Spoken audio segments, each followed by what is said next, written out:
아주 목사님께서 저한테 코로나에 대해서 좀 교회에서 좀 얘기 좀 해봐라 이렇게 전해 들었을 때 개인적으로는 저는 감염을 전공한 사람이 아니기 때문에 그럴 코로나에 대해서 할 자격이 사실은 없다고 생각을 했었어요. 그리고 저희 집 사람이 저한테 감염도 전공하지 않은 사람이 어떻게 그런 코로나에서 이렇게 말을 하려고 하느냐, 그만둬라. 이제 그래서 저도 그만두고 싶었었는데 또 목사님이 또 하라 그러는데 또 안 하면 이 뭐죠? 이 하나님께 축복을 못 받을 것 같아서 그래서 자의반 타의반 이렇게 하게 되었습니다. 양해해 주시기 바랍니다. 그래서 이런 얘기도 하지 않고 그냥 빨리 10분 내에 끝내려고 했는데 목사님께서 좀 시간 여유 갖고 하라 그래서 제가 좀 쓸데없는 얘기로 시작을 했습니다. 그리고 첫 번째 제가 코로나에 대해서 오늘 말씀드릴 내용은 첫 번째는 코로나에 대해서, 두 번째는 코로나의 그 성경적 의미. 그러니까 코로나가 이렇게 중국에서 발생했다고 했을 때 제가 처음으로 내 머릿속에 떠오르는 게 있었어요. 성경 구절. 그거에 대해서 조금 여러분과 같이 한번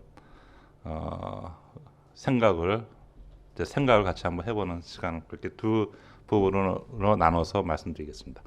그리고 코로나에 대해서는 뭐 의학적으로 코로나가 이렇다 저렇다 그런 얘기를 하게 되면 여러분들 주무시는데 많이 도움이 되실 것 같습니다. 그래서 여기 잠자러 오시지 않기 때문에 제가 그러니까 이제 조금 이렇게 좀 코로나에 대해서 이슈가 되는 문제, 과연 접종을 해야 되느냐 말아야 되느냐, 뭐 이런 여러 가지 얘기가 있는데 뭐 마스크를 써야 되느냐 말아야 되느냐, 뭐 이런, 그래서 이제 그런 거에 대해서 조금 이렇게 말씀드리는 게 더 낫지 않겠는가. 그래서 여러분 나름대로 어떤 생각을 좀 가질 수 있게끔 하는 게 또 좋지 않겠는가, 그런 생각을 해서 그런 걸로 중점적으로 말씀을 드리겠습니다.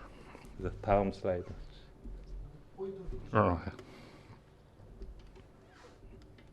네. 자, 이게 여러분들 요새 많이 뭐 그 코로나 하게 되면 이게 바이러스죠. 바이러스인데 이게 자꾸만 변종이 생긴다, 이런 얘기를 많이 들으셨을 거예요. 이제 그거는 뭐냐면 바이러스 중에는 그 DNA 바이러스가 있고 RNA 바이러스가 있습니다. DNA 여러분들 아는 것처럼 우리 몸속에 핵에 있는 그 유전자죠, 유전자. 저는 개인적으로 생각했을 때는 하나님께서 우리 인간을 창조하실 때 인간에 대한 여러 가지 모든 정보를 이 DNA에 입력하셨다, 이렇게 생각을 합니다. 그래서 우리가 이제 갓난아기서부터 성장해서 어른이 되는 그런, 그게 우리가 갓난아기를 하루아침에 성인으로 만들 수 없죠. 만약에 지금 태어났는데 1년 만에 성인으로 할 수가 없죠. 네네. 사실 이거 굉장히 중요한 내용입니다. 사실은 이건 왜 그러냐면 저는 그 요새 지금 줄기세포 치료하죠 요새. 저는 그거 실패할 거라고 생각합니다. 그건 하나님의 영역을 건드리는 거기 때문에. 네, 이게 무슨 일이 벌어질지 몰라요. 그러니까 의학이 발전하게 되면 항상 너와 내가, 너는 돈이 있고 나는 지식이 있어, 그러면 인간이 못할 것이 없다고 생각합니다. 이제 이게 무슨 일이 벌어질지 모른다. 그래서 저는 개인적으로 생각했을 때는 마지막 때의 치료가 이제 줄기세포인데 개인적으로는 저는 실패하지 않을까. 그래서 그 DNA에 그 입력된 거는 하나님께서 허락을 하지 않을 것 같다가 제 개인적인 생각입니다. 뭐 이거는 항상 이런 거는 제 생각이기 때문에 여러분들이 그건 맞아도 되고 틀려도 되는 겁니다. 왜냐하면 이런 얘기 성경에 써 있지 않습니다. 그렇지만 이게 성경을 기반으로 이렇게 어떤 현상을 생각해 볼 수는 있지 않나. 근데 분명히 말씀드립니다. 제가 이런 거는 맞아도 되고 틀려도 됩니다. 오늘 말씀드린 것 중에도 맞아도 되고 틀려도 되고 하는 내용에 대해서는 있는 데 말씀드리겠습니다.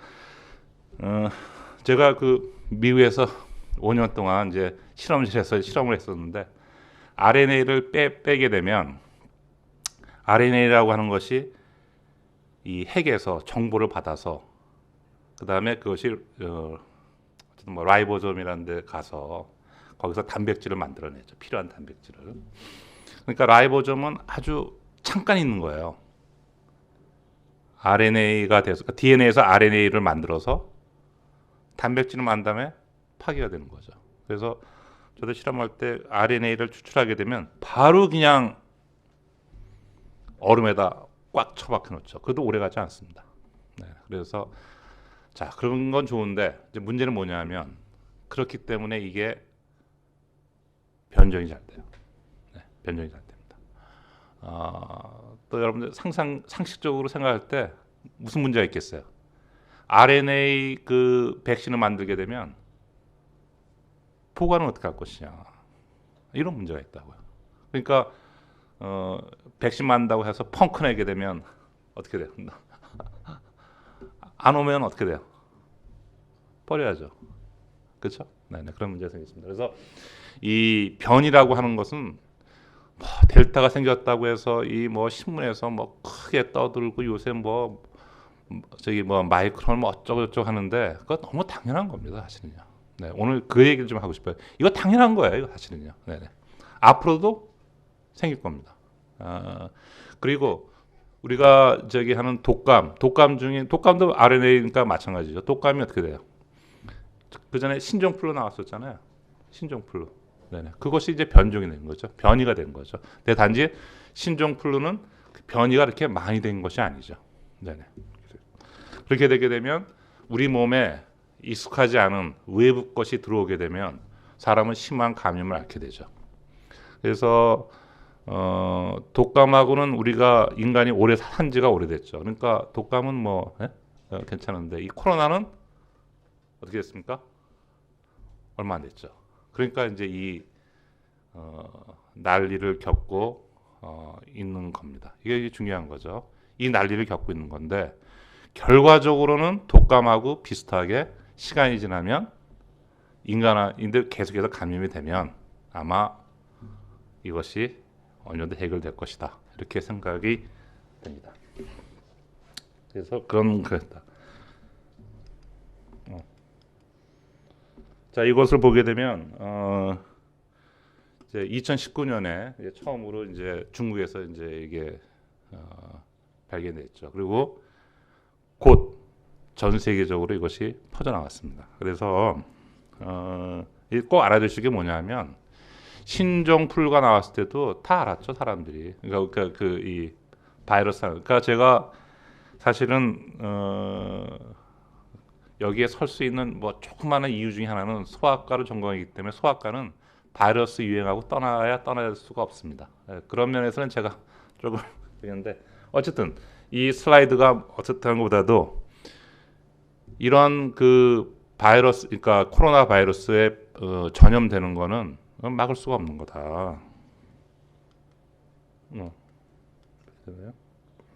이게 막을 수가 없습니다. 그래서 뭐 델타가 나왔는데 뭐 우리나라에도 뭐 양성이 됐다. 뭐 그래서 아주 대스피라고 그랬었는데 시간의 문제지 너무 당연한 거죠. 그래서 그 영국에서도 이제 더 이상 델타를 우리가 그 어떤 다른 균종으로 이제 취급하지 않겠다 이렇게 얘기를 했었는데 그래서 뭐 이걸 뭐 막고 어떻게 하는데 사실은 그거는 어떻게 보게 되면 뭔가 정부에서도 뭔가 하고 있다 그렇게 생각할 수도 있고 두 번째는 델타가 많이 들어오게 되면 갑자기 그 환자가 늘어나고 중환자가 늘어나게 되면 의료 시설을 감당해낼 수가 없죠. 의료 그 중환자실이 이제 그런 측면으로 우리가 볼 수가 있습니다. 그래서 이거는 막을 수가 없습니다. 그래서 또 무슨 변이가 나왔다 하게 되면 그러면 그냥 이것도 퍼지겠구나 이렇게 생각하시면 됩니다. 그래서 변이 바이러스가 이렇게 이제 그 출연을 하게 됐죠. 그래서 변이 바이러스가 나왔다고 해서 너무 이렇게 불안해하실 필요는 없는데, 단 이것이 변이가 너무 많이 됐다 했을 경우에는 그건 얘기가 좀 달라집니다. 그럴 경우에는 좀 위험해질 수도 있는 거죠. 그러니까 신종 그 플루 때가 그랬지 않습니까? 근데 저는 그 신종 플루가 별로 변이가 많이 되지 않았다 그래서 그냥 저는 뭐 안심하고 있었고요. 오히려 뭐 타미플 같은 것도 먹지 않았고, 그 다음에 이 기회에 알지 뭐. 그래서 좀 더 변이된 걸 내 몸에 이 면역 체계에 심어놓지. 그래서 전 그때 마스크도 안 썼습니다. 무슨 이렇게 얘기하면 무슨 저런 의사가 있나 이렇게 하는데 그보다 더 심한 얘기를 제가 조금 있으면 또 할 것 같습니다. 그래서 어쨌든 변이 바이러스가 있을 때 여러분 너무 이렇게 두려워하실 필요도 없고 너무 당연한 거다. 단지 변이가 너무 심하게 되면 그때는 좀 문제가 될 수 있다. 이렇게 말씀드리겠습니다. 그런 다음에 이거 좀 그 소아하고 이제 그 나이 드신 어르신 이렇게 다 다른데, 이 나이가 많을수록 바이러스 더 잘 내놓죠. 그러니까 여러분 이제 그 갓난 아기가 있잖아요. 갓난 아기는 기침을 심하게 하지 못하기 때문에 별로 균을 내놓지 못해요. 그러니까 예를 들어서 결핵균 같은 경우도 대부분 균을 넣어주는 사람은 다 그 부모 중에 한 사람입니다. 네네. 그래서 그 소아들하고 성인들하고 이게 차이가 있다는 것을 또 알아둘 필요가 있습니다. 그리고 이런 솔직히 말씀드리면 코로나가 터진 다음에 좀 초조했었죠. 초조했던 건 뭐냐면 이게 그 코로나가 처음에 터졌을 때 이것이 면역이 정상인 사람한테 더 심하게 올지 아니면 면역이 약한 사람한테 심하게 올지 몰랐어요. 근데 좀 지나다 보니까 이게 면역이 약한 사람한테 더 심하게 오는구나로 됐었죠. 그래서 저는 조금 휴한 다음에 그 다음에 또 제가 그 관심이 있었던 거는 이게 과연 소아에서 얼마큼 감염력을 가질까 봤을 때 시간이 지난 다음에 소아들은 별로 감염력이 심하지 않다. 감염되는 일이 심하지 않다. 감염돼도 약하게 지나간다. 됐습니다. 왜 그러냐면 나중에 말씀드리지만 우리나라 의료보험 제도상 중환자가 생기면 사실은 큰 병원이라도 치료할 사람이 없어요 지금. 네, 그 상황도 말씀드리겠습니다. 그러니까 그거는 그러니까 그 또 다른 문제죠. 그러니까 우리가 코로나 균만 그러니까 뭐 그런 것만 문제가 아니라 그 외에 여러 가지 문제가 있다. 이제 그 말씀을 좀 그거를 제가 말씀드리는 이유도 또 좀 더 말씀드리겠습니다. 그래서 여기 보게 되게 되면 우리나라에서 그 방학 때 애들 이제 학생들 이제 비대면 수업하지 않습니까? 그래서 방학 때서 풀어놨어. 그러면 어떻게 됐을까요? 올라가는 거죠. 네? 여기 보게 되면 이게 올라가는 겁니다. 이게 방학 때 스프링 브레이크 되면 올라가는 거야.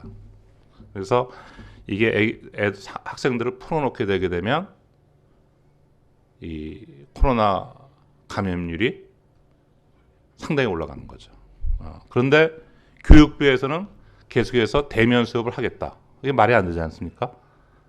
근데 말이 되는 겁니다. 그것이. 그것도 좀 이따 말씀드리겠습니다. 그렇죠. 그러니까 교육부가 보기에는 이거를 학생들이 감염이 많이 된다고 해서 이렇게 중환자라든가 이렇게 심하게 가는 경우가 별로 많지 않기 때문에 이게 풀어놨을 때 과연 어떤 그 문제가 있을까 생각을 하는 거죠. 그러니까 풀어놨을 때 이 학생들이 감염이 많이 되게 되면 결과적으로는 위험군한테 균을 전파시킬 수가 있는 거죠. 여기에 딜레마가 있는 겁니다. 그러니까 학생들한테 과연 접종을 해야 되느냐 말아야 되느냐. 정답은 없다고 생각하는데 저는 개인적으로 생각했을 때 학생들 독감 접종 하거든요. 하죠? 안 합니까? 네네, 합니다. 그 다음에 전체적으로 봤을 때, 그러니까 제가 독감주를 한다는 거는 뭐냐면 독감으로 인해서 학교도 못 나가고 고생하고 또 그것 때문에 또 부모도 또 어디 뭐 직장을 못 나가고 여러 가지 문제가 생기지 않습니까? 그런 것 때문에 독감을 맞는 것처럼 코로나 바이러스 독감을 맞는 것이 좋지 않겠는가? 그 다음에 더 큰 이슈는 뭐냐면 위험군한테 균을 갖다가 옮기지 않는다. 이제 이런 거가 되겠죠. 근데 학생들은 한번 딱 풀어놓게 되게 되면 뭐 이 보면 걷잡을 수가 없는 거죠. 그렇죠? 네. 그래서 아까 말씀드렸던 것처럼 교육부에서 만약에 대면 쪽으로 가려고 한다는 거가 상황은 그것도 합당한 그 행정이라고 저는 개인적으로 생각을 합니다. 합당한. 그래서 나중에 이제 그 성경하고 얘기하겠지만 그 우리 그리스도인들은 이게 성경은 분명히 너희들 인간의 이성으로 잘 생각해 봐라 그런 거지 이렇게 어떤 미신적인 거 뭐 이런 건 아니거든요. 네, 그래서 어쨌든 그렇습니다. 네. 그래서 이렇게 됐다더라. 그다음에 이거 여러분 잘 아시는 것처럼 스페인 독감이 1918, 19년인데 이것 때문에 세계 1차 대전이 빨리 끝났지 않습니까? 5천만 명 죽었습니다. 5천만 명. 그래서 그때 퍼졌을 때 이거 여기 왼쪽 위에 보게 되게 되면 하늘색이 있고 중간에 그 하얀색이 있죠. 예? 여기 보게 되면 하얀색이 있습니다. 근데 오른쪽이 위에 보게 되면 그건 이제 뉴욕이고 하나는 이제 그 왼쪽 거는 미주리 그 세인트루이스에서 이게 좀 괜찮을 것 같으니까 이게 풀어버렸어요. 그러니까 다시 또 증가한 거예요. 뉴욕은 감소할 때까지 그냥 행동이 뭐 다 제한시켜 버렸어요. 그러니까 괜찮아진 거예요. 그러니까 이 풀어놓게 되게 되면 균은 유행할 수밖에 없습니다. 네네. 이런 데이터로 해서 그래서 당연히 이 바이러스 균을 갖다 막기 위해서는 제한을 둬야죠. 그게 잘못되거나 저는 그렇다고 생각하지는 않습니다. 분명히 해야 된다고 저는 생각을 하고 뭐 정부가 그런 저기 한다면 협조를 당연히 해야겠죠. 당연히 해야 되죠. 근데 그런데도 이제 거기서 좀 문제가 있습니다. 그래서 여기 보게 되면 아무것도 안 하게 되면 증상은 감염되는 사람들은 많아질 수밖에 이제 없는 거죠. 많아질 수밖에 없는 거죠. 자, 그래서 이건 또 뭐냐면 격리를 많이 시키니까 이제 아기들이 어디 가지도 못하고 집에 있으니까 의료에 종사하는 사람들도 돌봐야 되니까 집에 있어야 돼요. 그러니까 어떤 일이 생겼냐면 다시 또 사망률이 늘어난 거예요. 그래서 이 정책 결정을 할 때 단순히 그냥 감염률만 생각하는 거냐 여러 가지 고려 요인이 상당히 많다는 거를 사실은 좀 알 필요가 있고요. 그래서 그런 걸 다 고려해서 정책에 반영을 해야죠. 그래서 아까도 말씀드렸지만 그런 격리시키고 이런 거 다 옳은 거죠. 근데 그래서 이 정책을 하는 분들이 국민들한테 신뢰를 줘야 돼요. 절대로 이것이 정치로 이용하지 않고 정말 국민 보건을 위해서 이거 한다. 그래서 우리를 믿고 따라라. 라고 하는 이 신뢰가 전제가 돼야 돼요. 그래서 이게 이런 정책이 어떤 그런 뭐랄까 어떤 특정 어떤 세력이랄까 뭐랄까 그런 거에 만약에 자꾸만 되게 되면 그때부터 신뢰를 잃어버립니다. 그러니까 무슨 얘기해도 믿질 않아요. 그러니까 백신을 맞아야 된다. 청소년한테 맞읍시다. 했을 때 많은 또 분들이 합병증이 있는 거 아니냐 이렇게 생각하는데 사실은 우리가 사실은 그런 내용을 갖다 좀 이해하고 그 다음에 정책하시는 분들도 정말 국민의 신뢰를 받아야 된다. 저는 개인적으로 이렇게 생각을 하고 있습니다. 자, 그래서 그 이제 이게 이제 그 청소년한테서는 이제 이렇게 격리를 시키니까 당연히 이제 환자는 줄고 이제 그렇게 되는데 그 이게 그러니까 문제가 뭐냐면 병원에 올 애들이 안 와요. 어? 특히 만성질 하는 경우. 그런 경우도 있고 그 다음에 잠깐 집에 있으니까 심리적인 불안. 그러니까 제 개인적인 생각했을 때는 분명히 코로나 때문에 자살률 같은 것들이 많이 올라갔을 거예요. 막 우울증도 많이, 그다음에 경제 여러 가지 문제가 있으니까. 그렇기 때문에 그런 종합적으로 판단했을 때 과연 그 이걸 어떻게 하는 게 좋으냐 했을 때 그래서 그 정부의 정책이 저는 중요한 것이 국민들의 신뢰를 받아야 된다. 라고 생각을 합니다. 그래서 그래야지만 올바른 이제 방이 될 수가 있다. 그리고 또 국민들도 합당하게 그 생각을 해야 된다고 생각합니다. 그래서 이게 참 정말 그 우리나라가 정말 이게 어떻게 보면 후진국일 수도 있어요. 메르스 같은 경우 여러분 아시겠지만 메르스는 근데 메르스 때는 저는 신경도 안 썼어요. 근데 많은 사람들이 메르스 때도 마스크 입고 다니고 그랬잖아요. 그 메르스하고 코로나하고 뭐가 다르냐? 메르스는 이게 전파하는 거가 거의 별로 없어요. 근데 일단 감염되게 되면 치명적입니다. 그러니까 그거는 진짜 K 방역대로 그냥 완전히 그 환자 발생되면 완전 다 그 격리시키고 접촉하는 환자 쭉 추적하고 이걸 해야 돼요. 네네. 그렇지만 전파력은 많지 않아요. 그때도 학교가 이제 그 폐쇄되고 그랬었는데 이거 사실 넌센스죠, 넌센스. 그걸 왜 폐쇄시킵니까? 그때도 그래서 문교에서 학교 가게 하자 했는데 국민들 여론이 이게 좋지 않으니까 거기에 휘말려서 이렇게 된 거죠. 그래서 아까도 말씀드렸지만 오늘 얘기하는 게 정말 이성주의, 그러니까 내가 무엇이 올바르고 무엇이 틀리느냐 이거에 대해서 이렇게 해야지 이게 감정적으로 가면 안 된다는 거죠. 오늘 꼭 좀 여러분 우리 성도들이 이게 의학적인 지식에 근거해서 합당한 판단을 그 합당한 판단이 장점과 단점이 있을 수가 있어요. 네? 장점과 단점이 있기 때문에 이것이 옳다 이렇게 얘기할 수는 없습니다. 그렇지만 예를 들어서 한 좋은 거가 한 51%, 나쁜 거 49%, 그럼 51%를 택해야죠. 그것도 역시 국민들이 납득을 해야죠. 납득을 해야죠. 제일 납득을 해야 되는 것이 저는 언론이 납득을 해야 된다고 생각합니다. 그러니까 메르스 발생한 거 사실 별거 아니거든요. 우리나라에 뭐 몇 명이 그 중동에 가서 그 낙타하고 뭐 이렇게 하겠어요. 몇 명이 그 저기 하겠습니까? 사실은. 네. 그렇지 않습니까? 그런데 그냥 뭐 그러니까 대서특필하죠.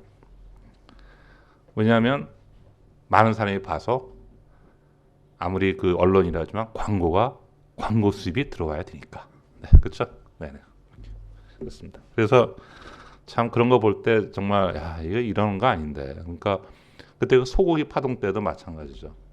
그 미국 소고기. 저도 미국에서 5년 동안 미국 소고기 먹었는데 아직 잘 살아 있습니다. 그럼 미국이 그러면 그런 소고기에 문제점이 있어서 그냥 내버려두는 후진국이냐? 그리고 몇 억이 몇십 년 동안 먹었는데 환자가 한 명도 발생하지 않았다. 이것처럼 안전한 게 세상에 어디 있어요? 그러니까 조금만 생각해 보게 되면 우리가 알 수 있는 건데 그냥 그 감정적으로 따라가는 거죠. 절대로 그러면 안 되는 겁니다. 그래서 그때 그 미국에서 어떤 소아과 의사가 와서 저한테 한 얘기, 지금도 아주 기억나는데 잊을 수가 없는데 한국에는 전문가도 없어요. 그게 제가 들었더니 그래서 이렇게 되고요. 그래서 그런 여러 가지 그런 문제점이 있다. 그래서 청소년 좋다. 그렇습니다. 그래서 요거 좀 중요한 건데요. 그러니까 그 코로나로 인해서 사망한 거는 주로 위험군은 70세 이상이죠. 70세 이상. 그리고 그 위에는 거의 대부분 회복을 하죠. 그래서 보면 알 수 있는 것처럼 80세 이상에서는 20%의 사망률이 있습니다. 걸리게 되면 20% 정도 사망하는 걸 돼요. 굉장히 위험한 거죠. 그래서 그렇지만 이 젊은 층은 대부분 그냥 뭐 감기처럼 앓고 지나가는 경우가 제일 많죠. 그래서 자 지금 같은 거를 이제 말씀드렸던 이유는 뭐냐면 치료는 당연히 자 첫 제가 말씀드렸죠. 이건 막지 못한다. 막지 못합니다. 예? 전 세계로 퍼질 수밖에 없어요. 자 그러면 여러분들 상식적으로 어떻게 하는 게 제일 좋을 것 같습니까? 일단은 환자가 발생하는 거를 줄인 다음에 빨리 뭘 해야 되냐면 백신 개발을 하는 거죠. 그것이 바로 선진국이 취했던 거예요. 근데 우리나라는 이상하게 그 초기에 막지를 않았죠. 특히 중국에서 들어오는 환자를 막지를 않았죠. 그 막았어야 되는 거. 그 다음에 두 번째 해야 될 게 뭐냐면 백신 개발하는데 보통 10년 걸립니다. 10년. 이게 만만한 게 아닙니다. 절대로. 그건 제가 소아과 의사이기 때문에 압니다. 무슨 백신이 개발됐다가 또 문제가 생겨 또 이게 안 되고 그리고 이 백신의 그 자주 독립을 저는 이게 쉽게 할 수 있는 게 아니에요. 이것도 논리적으로 생각해 보면 금방 합니다. 이거는 만약에 백신을 만드는 우리나라의 회사가 정말 제대로 된 회사가 있다. 그럼 거의 제 개인적인 생각은 삼성전자하고 비슷한 회사일지 몰라요. 네, 그렇습니다. 그 정도로 이게 백신 개발하는 게 만만한 게 아닙니다. 이게 절대로. 자, 그러니까 상식적으로 생각했을 때, 자, 우리가 생각하는 게 빨리, 그러니까 퍼지는 거를 최대한 막고, 그 다음에 백신을 개발해서 많이 맞힌 다음에, 그 다음에 어떻게 됐습니까? 아까도 말씀드렸지만 이 사회적인 문제가 너무 큰 거야. 이 경제도 문제되고, 아까 얘기했지만 청소년들이 그런 집에 있으니까 우울증 그다음에 뭐 성인도 많아요. 요새 저 이렇게 동네에 가게 되면 이렇게 자영업 하시는 분들 너무 힘드실 것 같아요. 네. 그래서 선진국에서는 그 격리 후 예방접종, 그 다음에 이후 단계적 완화를 택했던 거죠. 네. 그리고 그 북유럽 같은 경우에는 어차피 이거 집단 면역으로 갈 수밖에 없다. 그래서 처음부터 그냥 해제했다가 너무 많이 사망자가 발생하니까 다시 또 뭐죠? 그러면 우리나라가 그러면 이렇게 격리만 하는 게 잘한 거냐? 그때 당시에는 외국보다 환자가 줄어들고 그러니까 우리나라가 잘하는 것처럼 보였죠. 네, 그렇게 해서 그래서 이렇게 생각합니다.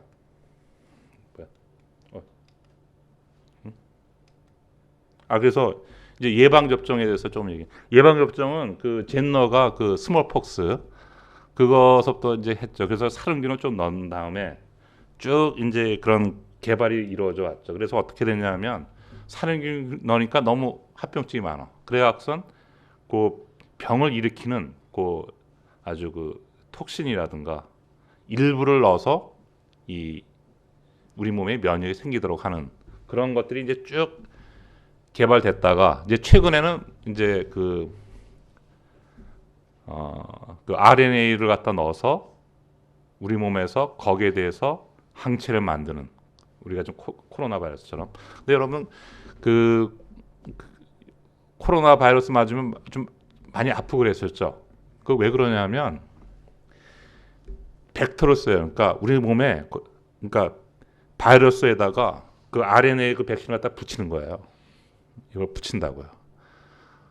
그러면은 그 바이러스가 몸에 들어가잖아요. 근데 그 바이러스를 센 놈을 쓰는 거예요. 센 놈을 써야지 우리 몸의 세포에 침투해서 더 잘 이게 면역이 생기겠죠. 그 아데노바이러스 쓰는데 아데노바이러스가 아주 센 놈입니다. 그러니까 어떻게 돼요? 여러분들 많이 좀 힘드시죠. 근데 아데노바이러스 하는 걸 넣는 게 아니라 그거를 죽여서 그 다음에 그 일만 수행할 수 있게끔 해서 넣어서 만드는 거죠. 그래서 백신이 여태까지 상당히 개발했다. 이제 그런 RNA 백신 처음으로 이제 하게 됐던 거죠. 네, 그래서 백신도 이게 아주 할 게 많습니다, 사실은요. 네. 그래서 그래서 저희 집사람도 그 백신 그에 주로 이제 저기 여기 중에 그 뉴모코쿠스라는 백신 그거 사실 전공인데 그것 때문에 할 수 없이 그냥 가끔 텔레비에 나오는 그런 일이 이제 벌어지는 거죠. 그러니까 백신은 어떻게 할 것이냐. 예. 그래서 그렇게 합니다. 그래서 그걸 결정할 때도 그런 외국 사례, 그러니까 청소년이 어떻게 됐다, 뭐 했다 이런 걸 다 기반으로 해서 그러면 백신을 맞는 게 좋겠다, 안 맞는 걸 결정하는 거죠. 그래서 그랬습니다. 접종 면역 반응은 이게 잠깐 설명드리는 이유는 뭐냐면 우리 몸에 어떤 이물질이 들어오게 되면요, 그걸 감지하는 세포가 있어요. 네, 그 감지하는 세포가 있어서 그걸 감지한 다음에 요 T셀이라고 하는 건 뭐냐면 그거에 대해서 아주 그것만 공격할 수 있는 우리 항체를 만드는 거예요. 그리고 일부는 요 메모리스에 있는 기억 세포를 만들어서 그러니까 근데 RNA 바이러스는 이게 오래가지 않아요. 오래가지 않습니다. 네. 그래서 이렇게 하고요. 그래서 국내 접종 사항은 상당히 우리나라 국민들이 말을 참 잘 듣는 것 같아요. 네네. 그래서 상당히 그 82% 굉장히 높고요. 그렇습니다. 그래서 그 예방 접종 이제 지침에서 여러분들이 그 알아야 되는 게 이제 그 일단은 대부분 모든 사람이 맞아야겠지만 특히 이제 위험군은 꼭 그 맞아야죠. 네, 맞아요. 네, 됐습니다. 그래서 그런 얘기를 제가 했고요. 자, 그래서 이제 지금서부터 조금 이제 그 얘기를 하자 그러면 자, 우리나라 정말 잘하고 있죠. 일본도 잘하고 있고 이건 뭐 미국, 프랑스, 영국은 영 형편이 없습니다. 환자도 많고, 예? 예. 예? 그렇죠? 예. 뭔가 잘못돼 가고 있다고 생각할지 모르죠. 그리고 사망자도 뭐 이렇게 미국은 정말 그 코로나 터졌을 때 상당히 사망자가 많았습니다. 그러니까 그 뭐죠?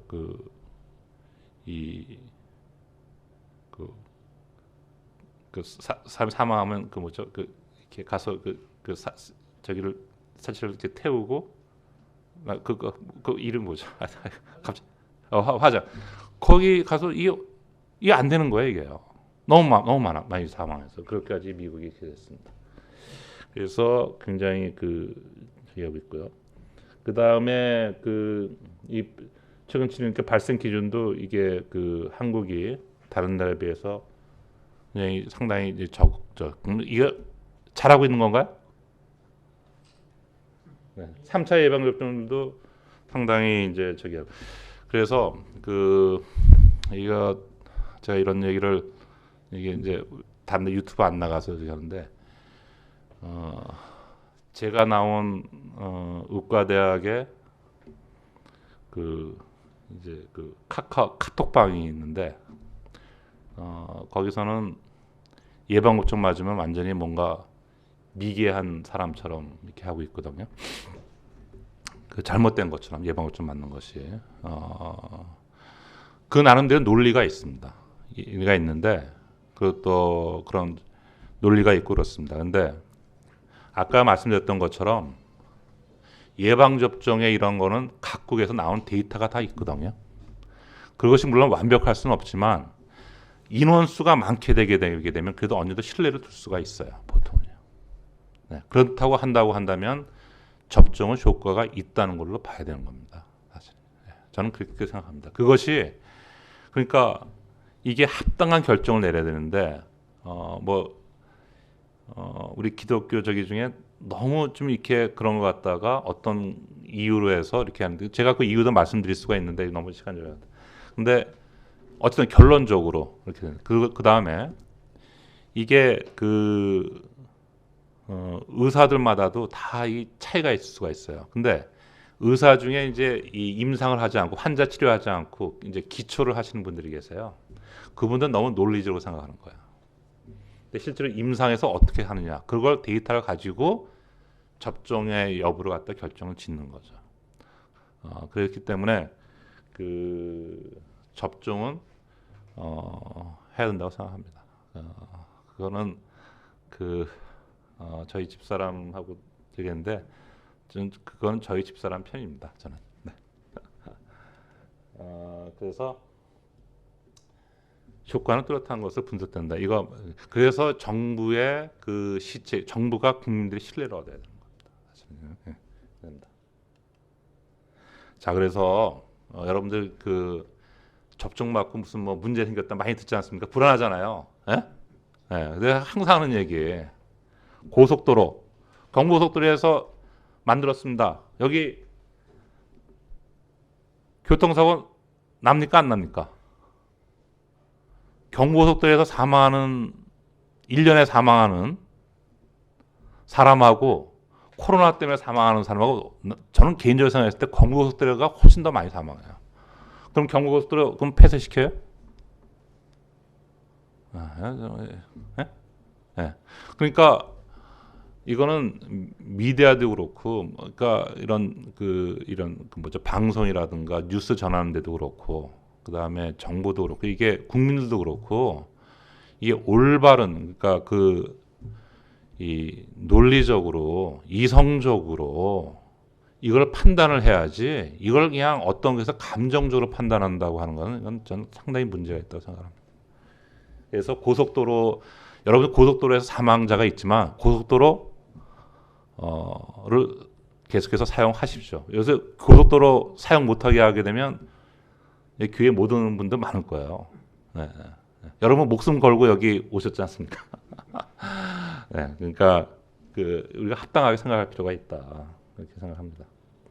자, 그래서 여기까지 말씀드렸는데 저는 어떻게 되냐면 저는 이거 갖다가 저희 이제 제가 이거 뭐 1년 전서부터 저는 이걸 주장을 했습니다.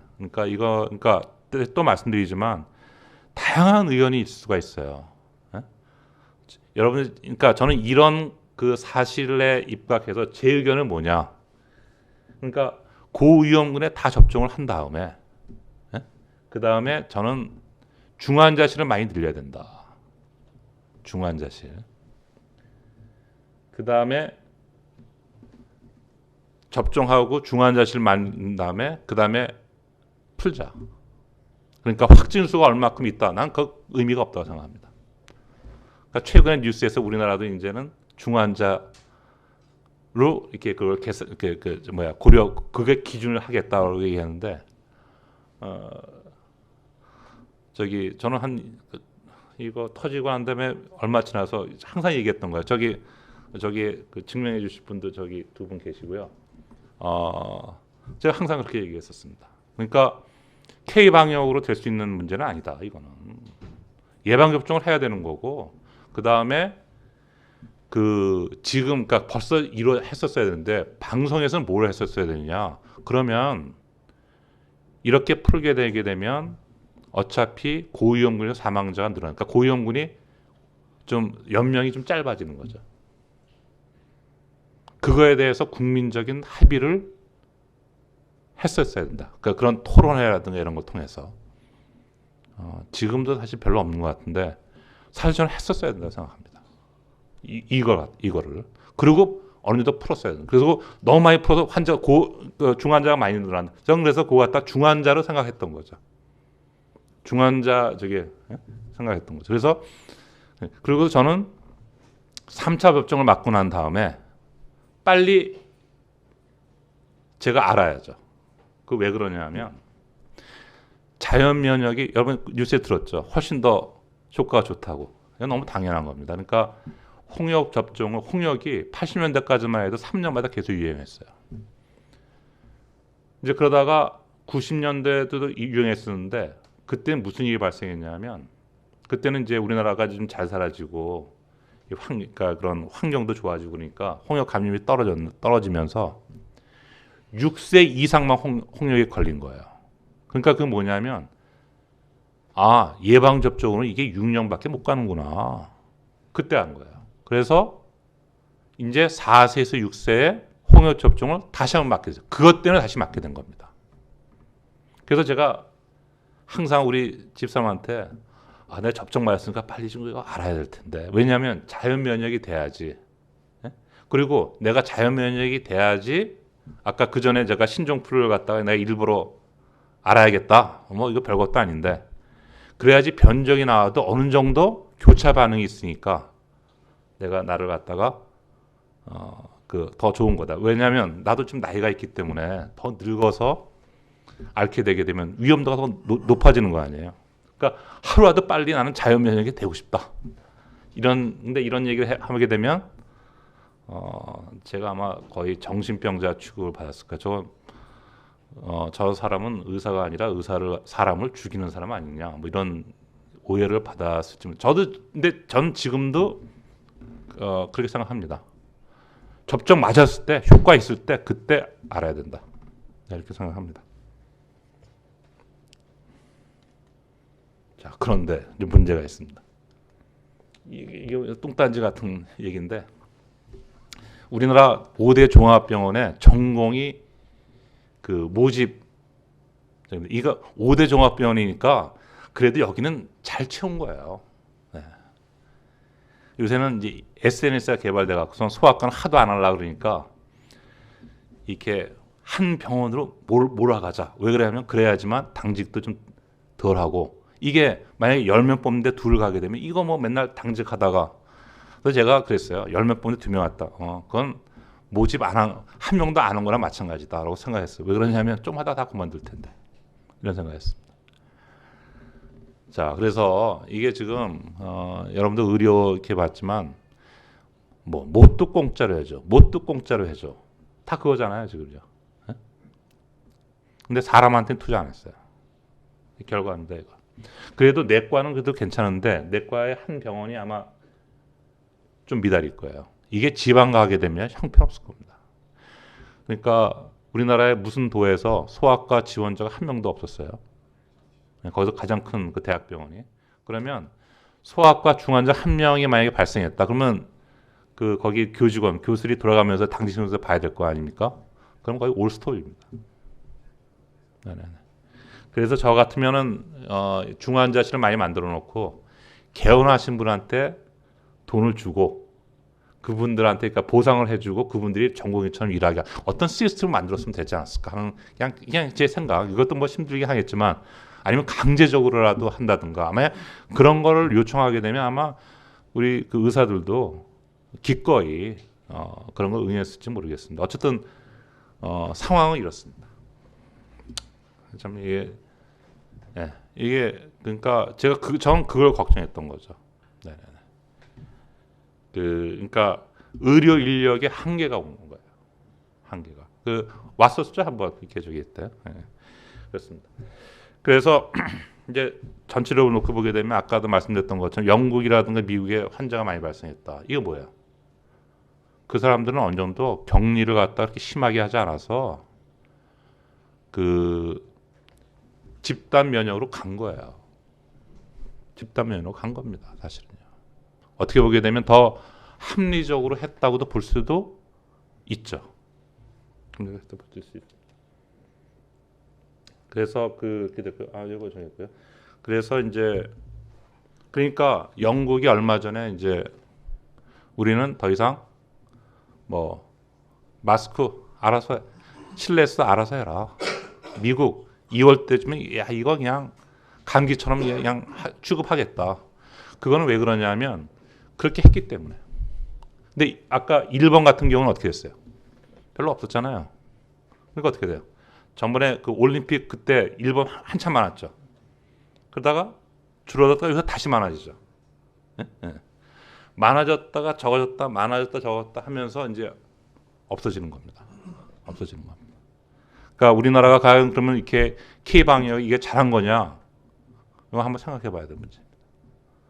생각해봐요. 그러니까 K 방역 홍보를 어떻게 했어야 되냐면 K 방역은 한번 하게 되면 이렇게 되고 그렇지 않고 집단 면역하면 이런 문제가 생길 수가 있다. 이거를 홍보했어야 되는데 아까처럼 K 방역을 하니까 우리는 환자가 이렇게 해서 잘하고 있어. 네, 과연 그것이 옳았던 건지 한번 생각해 볼 필요는 있을 것 같습니다. 그러니까 뭐라고 얘기하기는 좀 그렇죠. 제가 시간 너무 많이 그만할까요? 또 이거 간단하게. 자, 그래서 성경하고 코로나인데 소와 돼지. 그러니까 우리가 돼지 먹지 말라는 게 돼지가 나빠서 그런 것보다도 돼지는 그냥 먹잖아요. 근데 소는 질겨지니까 잘 생각해봐라. 잘 생각해. 그러니까 우리가 믿는 자일수록 그 정말 이런 거 할 때 잘 생각해서 대처해야지. 그냥 메르스니까 다 하니까 이게 마스크 쓰고 다니고, 그러니까 등산 가서도 마스크 쓰고, 이게 맞는 건지. 그 다음에 이게 마지막 때의 징조라고 많이들 이렇게 유튜브에 설교 올라온 거 보게 되면, 그러니까 대환란 때 과연 그런 건가? 그 다음에 성경과 코로나 대응을 과연 어떻게 생각해야 되냐. 그래서 한번 간략하게 한번 보여자.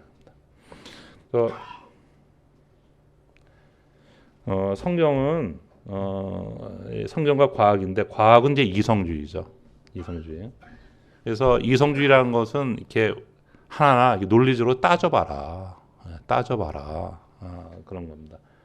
그래서 성경은 저는요, 논리적으로 따져. 이성주의를 그러니까 저는 지지한다고 생각을 합니다. 항상 제가 말씀드린다. 제가 그렇게 생각한다는 거는 맞아도 되고 틀려도 된다고 생각합니다. 근데 제가 성경을 봤을 때는 너희들 곰곰이 생각해봐라. 그렇기 때문에 저는 개인적으로는요, 이렇게 어떤 종교든 간에 뭘 만들어 놓고 절하고 무슨 뭐 조각도 많고 난 이런 거 별로 좋아하지 않습니다. 그거는 보는 거잖아요. 네. 저는 하나님은 그렇게 얘기했다고 생각하지 않습니다. 그게 중요한 게 아니라 너희들 논리적으로 잘 생각해 봐. 그러면 하나님이 계신다는 게 너희도 알 수가 있어. 너희들 죄인이라는 걸 너희가 알 수가 있어. 너희들 이대로 가게 되면 다 지옥 간다는 걸 너희들이 알 수가 있어. 성경을 논리적으로 잘 봐. 네. 그런 거지 뭐 이렇게 갖다 놓고 난 그거는 이게 틀려도 되고 맞아도 되고 하는데 저는 그렇게 생각합니다. 성경은 아주 이성주의예요. 그러니까 그렇게 생각하는 데는 십자가도 잘 안 걸어 놓잖아요. 네, 그렇습니다. 그래서 저는 그 다니엘서 8장 6절에 그 숫염소, 그러니까 지금 한 그리스하고 그다음에 그리스가 그러니까 숫염소, 그러니까 그 메데 페르시아하고 숫양하고 이제 싸웠는데 숫염소가 이겼죠. 그건 뭐냐면 이거 잘못됐군요. 이게 거꾸로인데. 그러니까 저기죠. 그러니까 숫염소가 알렉산더 대왕. 그다음에 숫양은 이제 그 페르시아가 옳다는 것이 아니라 거기는 어떤 절대자를 신봉하는 대신 이 그리스는 이 인간의 이성주의, 인간의 이성으로 판단. 근데 숫염소가 숫양을 이기죠. 그러니까 그리스가 그 페르시아를 이겼습니다.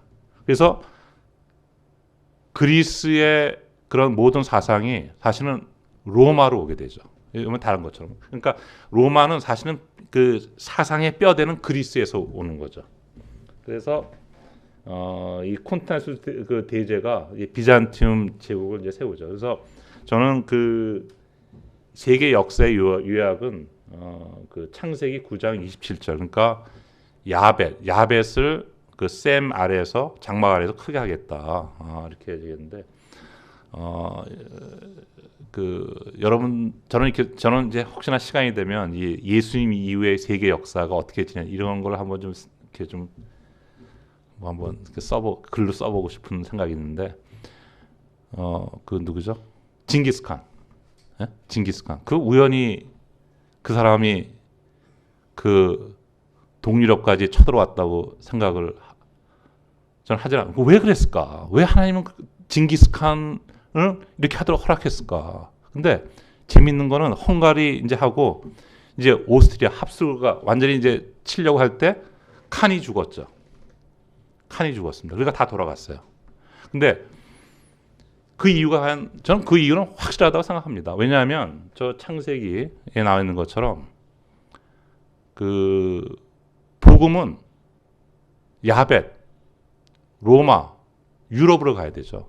유럽이 만약에 초토화가 되게 되면 복음 전할 사람이 없는 거예요. 그러니까 유럽을 저는 보호해줬다고 생각을 합니다.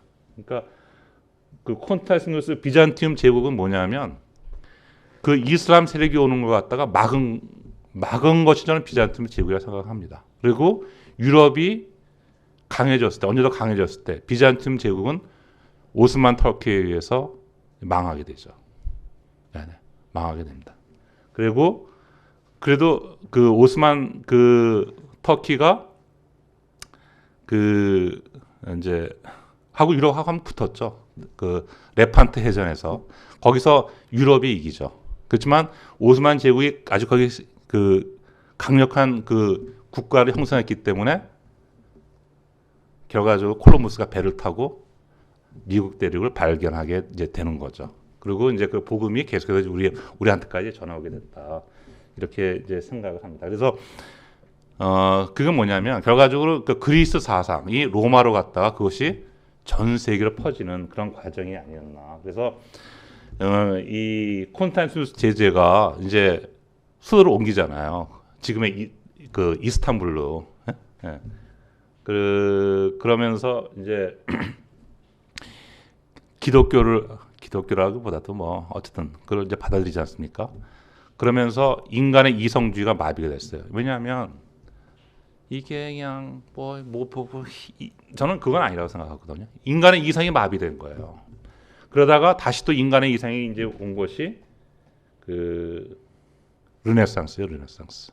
그러니까 르네상스 이후에 그러니까 진화론, 그 니체가 뭐 다 아시죠. 신은 뭐 죽었다 없다. 그다음에 뭐 낭만주의, 인간의 그런 그 이성이 하나님보다 절대보다 우선시되는 그거에 싹트기 시작한 거죠.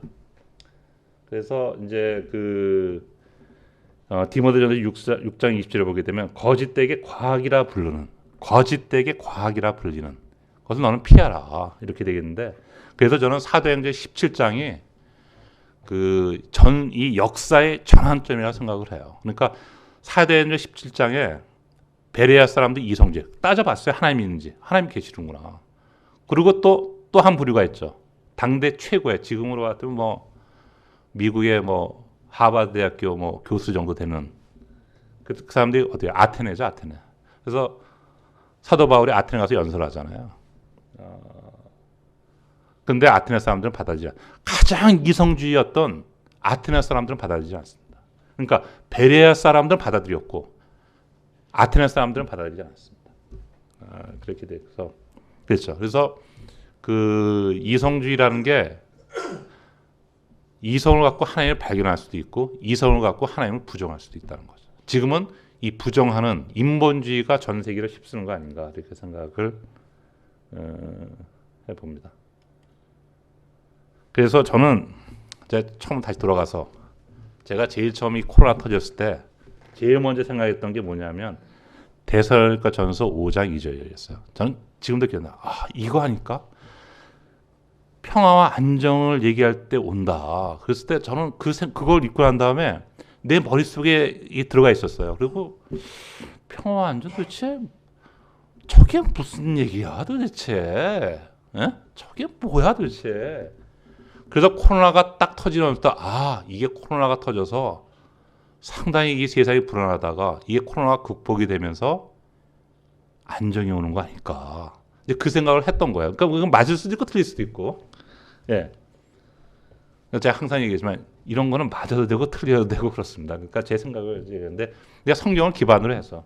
그래서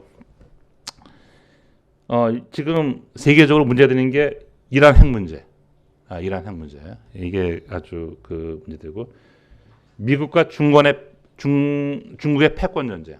이거 상당히 이제 이것도 사실은 이란 핵 문제하고 연결이 돼 있죠.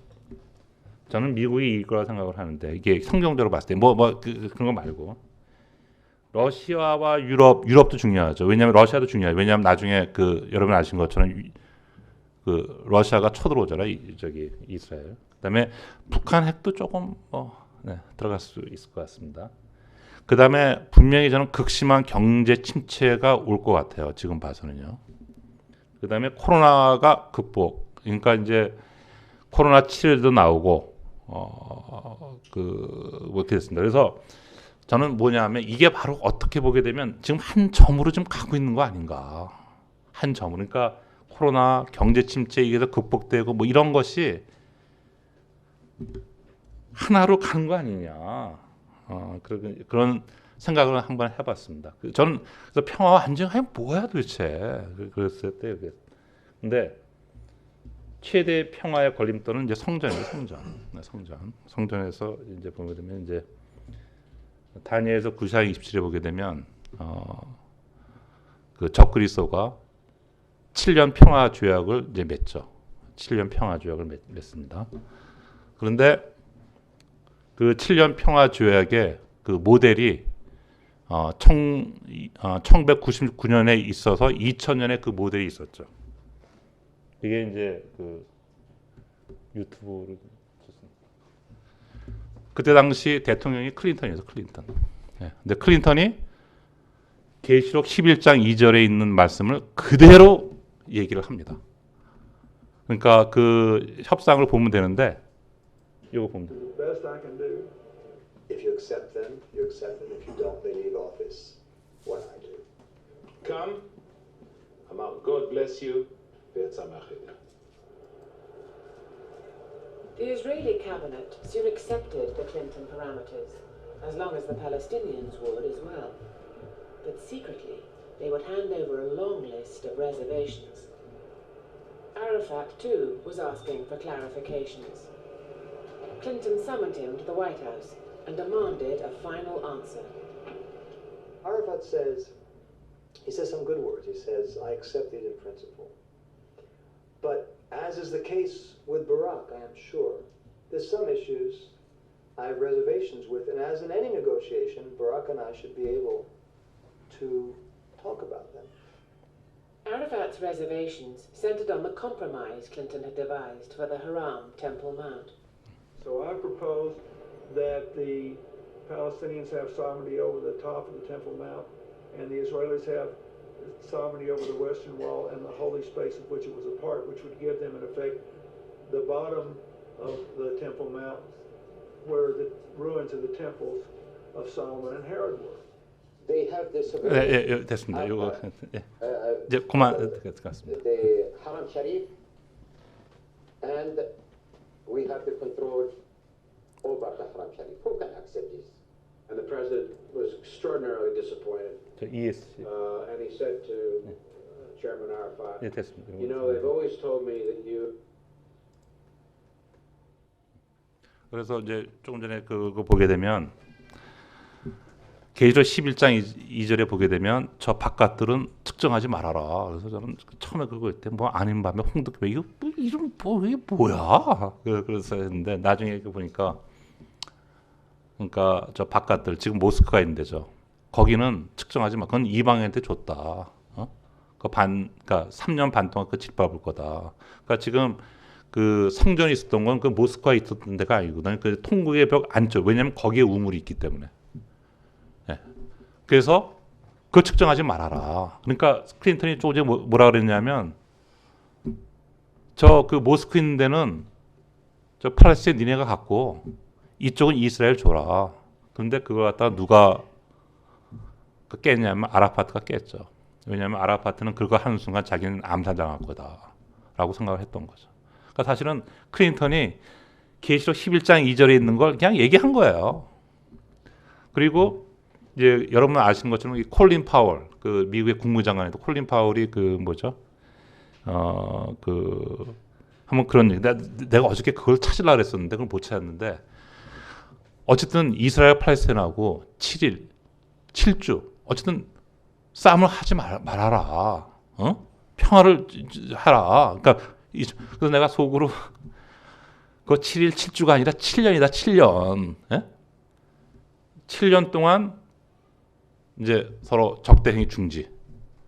대신 이제 그 클린턴이 얘기한 것처럼 그렇게 협상을 이제 하게. 그러니까 벌써 클린턴이 다 얘기한 거예요. 이제 다시 이제 이 협상이 이제 시작했다. 그러면 이제 저는 가까이 왔다. 이거는 확실하다고 생각합니다. 왜 그러냐면 분명히 성경에는 너희들한테 그날이 그렇게 갑자기 맞지 않을 것이다라고 얘기했기 때문에 벌써 이거 한번 보여줬거든요. 네, 그래서 이 정도로 가까이 왔다. 그래서 이런 모든 것이 하나로 가는 거 아닌가? 항상 또 얘기하지만 이건 맞아야 되고 틀려도 되고요. 그래서 그렇습니다. 그래서 이게 됐다. 그래서 저는 그래서 코로나를 뭐로 보냐면, 자, 아까도 말씀드렸던 1918년에 그 스페인 독감이 있었죠. 뭐 아무것도 하지 못했죠. 패스트, 유럽의 인구의 거의 3분의 2가 뭐 죽었나요? 네네. 그때 뭐 했어요? 아무것도 못했어요. 근데 지금은 과학, 의학으로 이걸 이제 극복을 하는 거죠. 그래서 인간의 이성 중에 가장 중요한 것이 뭐냐면 과학의 발전이죠. 과학의 발전이 결과적으로 인간의 문제를 해결할 것이다.